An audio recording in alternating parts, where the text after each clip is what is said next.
Now, in this module, we shall able to learn about what is the importance of density measurements, what are the prerequisites for density measurements, and in the end, what are the actual different methods of measuring the density of the glass which is under consideration. Now, this may be either by direct methods or comparison, which we will actually study in this module. Now, actually as we know that different kinds of glass, they have got different physical properties, which actually makes it possible to distinguish one glass from the another. Now, forensic investigators can actually use glass fragments as an important evidence to help solving a crime. Glass is nothing but a hard, brittle substance which is made up of silicon oxides, sodas and other oxides. Now, these metal oxides which are found in most window glasses, they are of sodium, calcium, magnesium, aluminium, while automobile headlights and other heat resistant glasses such as Pyrex, which are actually used in the laboratories also, it contain boron oxides. Now, forensic scientists, they use the physical properties of the glass to associate actually one glass fragment with other, that is, whether they have the same origin or not. So, density is one of these very important physical properties. How do you define density? Now, density is nothing but it is defined as mass per unit volume.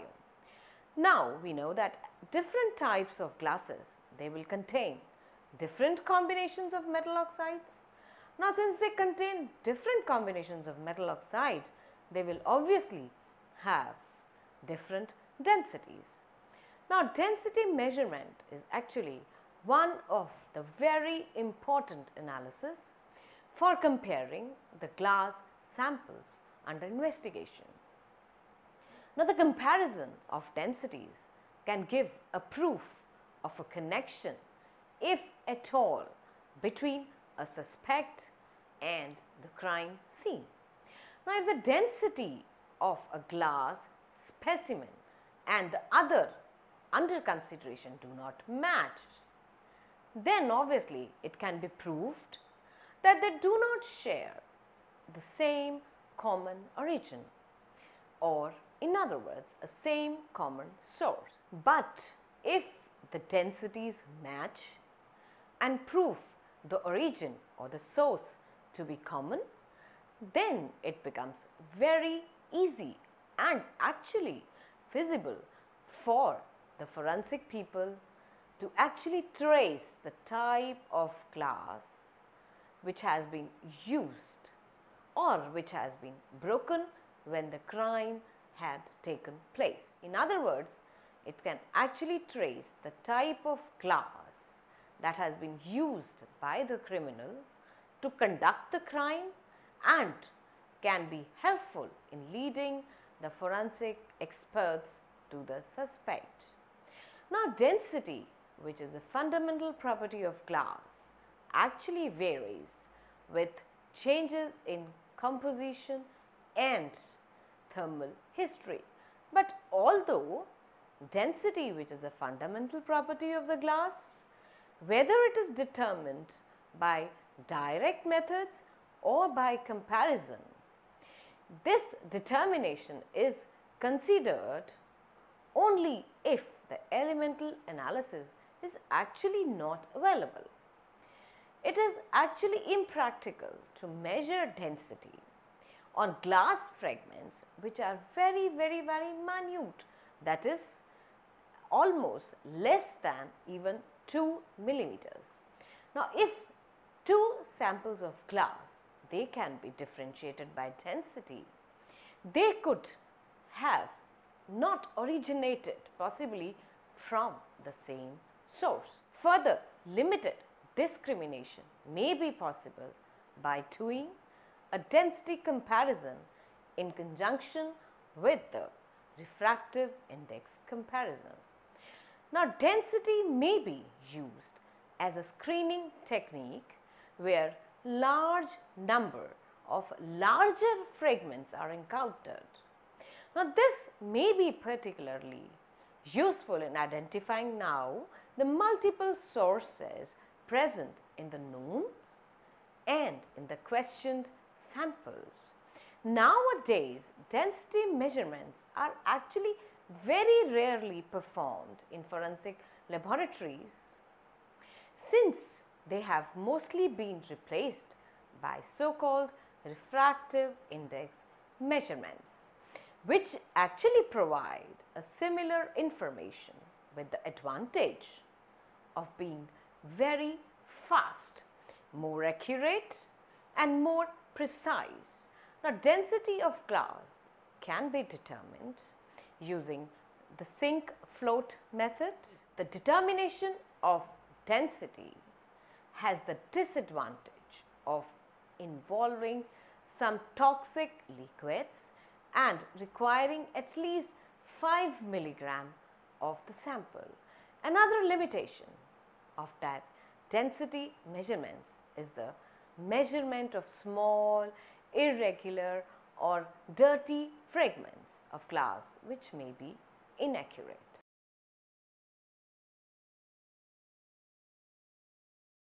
Importance and use of density measurements.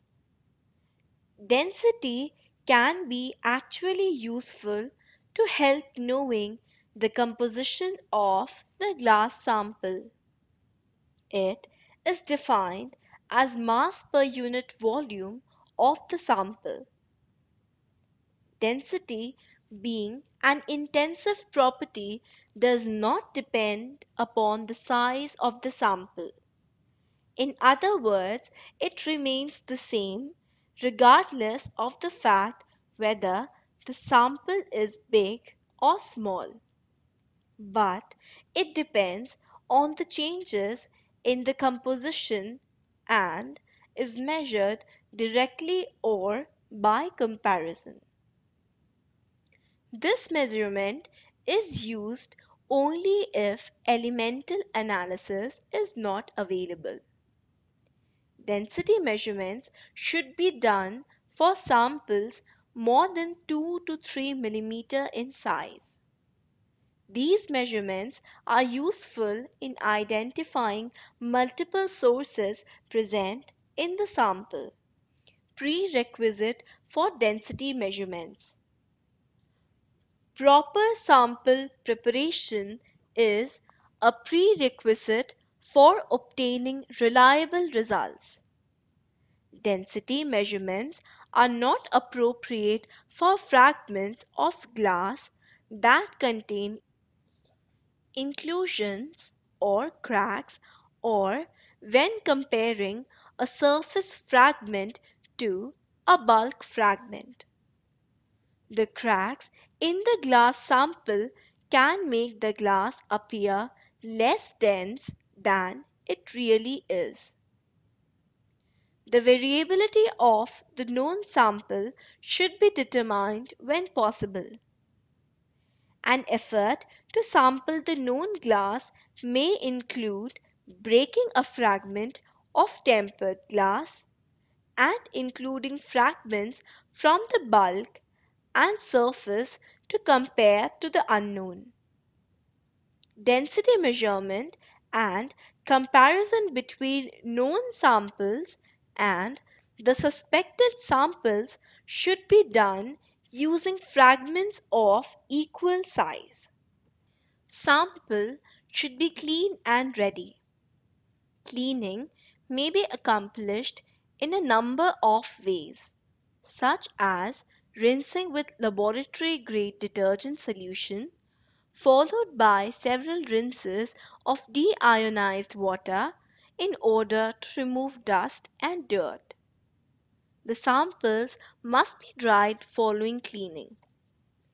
Since window glass does not have a uniform density, so care must be taken to determine the variation in density of the known sample from different locations.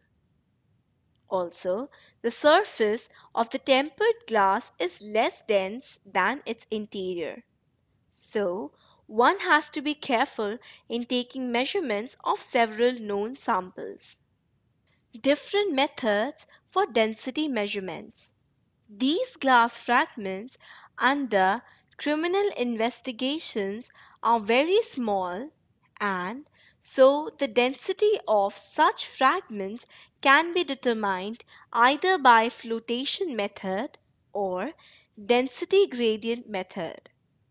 Both the methods are based on the fact that the glass fragments will float in a liquid medium having density greater than that of the fragment, while they will sink in a liquid medium having density less than the fragments. But they remain suspended in a liquid whose density is same as that of the fragments. These methods are so accurate that they can distinguish glass particles that differ in density by 0.001 gram per cc. For the heavier liquid, bromoform or methylene iodide is used. For lighter liquid, xylene, bromobenzene, benzene, nitrobenzene is used. Heavier liquids. Bromoform, chemical symbol CHBr3. It is brominated organic solvent and pale yellow liquid at room temperature. It has high refractive index, very high density 2.89 gram per cc, and a sweet odor like chloroform. Methylene iodide, also called iodomethane. This is a chemical compound with symbol CH3I. It has high density 2.28 gram per cc, is colorless and volatile liquid. Lighter liquids. Xylene, chemical symbol C8H10. Xylene or dimethylbenzene is an aromatic hydrocarbon mixture containing a benzene ring with two methyl groups at various substituted positions. It has a low density of 0.864 gram per milliliter. Benzene, chemical symbol C6H6. It is an important organic compound. Each molecule is composed of 6 carbon atoms joined in a ring with one hydrogen atom attached to each carbon atom. Its density is low, 0.876 gram per cc. Nitrobenzene, chemical symbol C6H5NO2.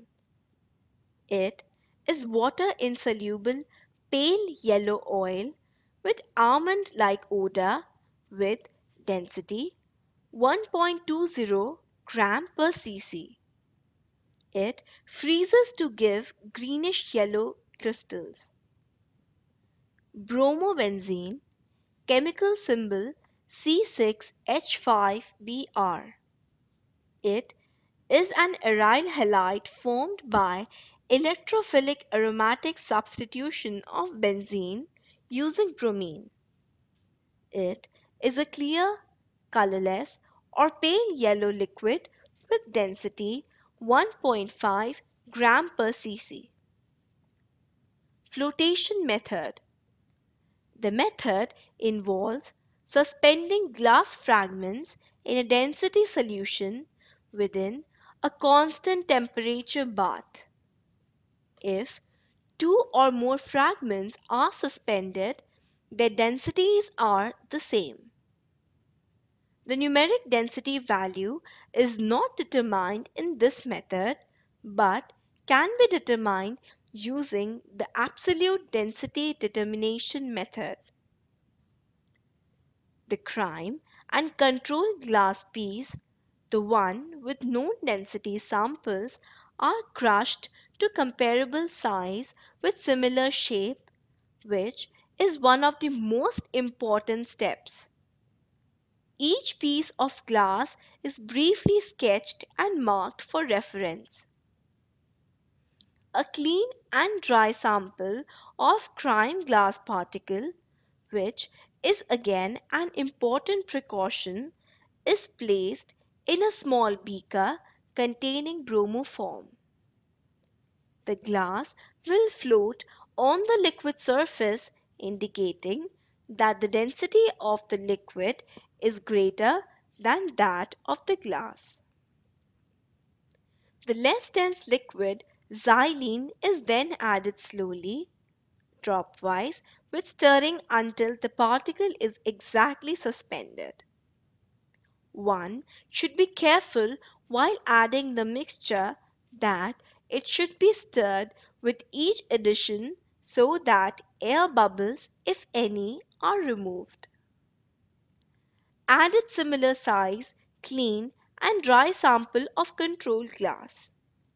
If both the crime and the control glass particle remain suspended in the liquid, then their densities are equal to each other and to that of the liquid mixture. Particles with different densities will either sink or float depending upon whether they are denser or less dense than the liquid medium. The densities of the particles of the glass can be determined by calculating the density of the flotation mixture using density-meter. A portion of the flotation mixture is transferred directly to the density meter and the density is thus recorded. Density gradient method. Density gradient method is a good method for examining the glass fragments when there are a number of glass fragments, that is several unknown samples or several possible sources. The method involves placing in a vertical glass tube a liquid containing a gradient of density. The gradient is such that the density at any level is less than that at any lower level in the tube and greater than that of any level higher in the tube. When glass fragments are introduced to the column, each will become suspended in the liquid at the level that is the same density as that glass fragment. Fragments of different density will settle to different levels in this column. In this method, a vertical glass tube about 5 mm in internal diameter and 10 to 18 inches long is sealed at one end and filled with successive layers of liquid in decreasing density. In other words, the gradient is such that the density at any level is less than that of any level lower in the tube and greater than that of any level higher in the tube.